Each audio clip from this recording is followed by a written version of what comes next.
Guys, welcome to Engineers World. And in this video I will cover, like, if you love shortcut, if you love using keyboard more than mouse, then and you know about the window plus E command. So basically it is used to open the my computer. So in the later like Windows 7, 8, 8.1 and 10.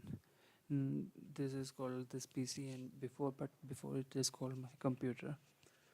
So if you use window E, then it will open the my computer or this PC. So I will tell you in this video with a very quick watch. So open this PC instead of quick access. Like if you will press window E, then you can see that it's a quick access was opening.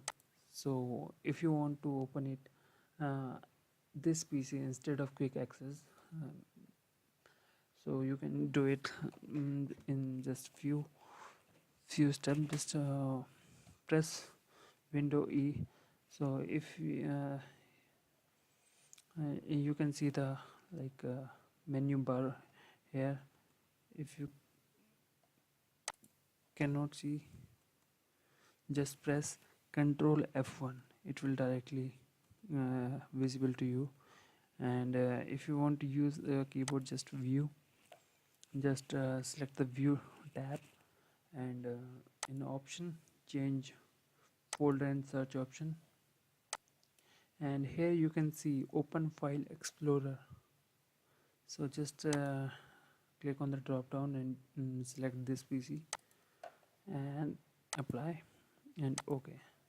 So after this, when you will click window if you will press window E, then this PC will open instead of quick access. So thank you so much for watching. Thank you so much, and don't forget to subscribe Engineers World.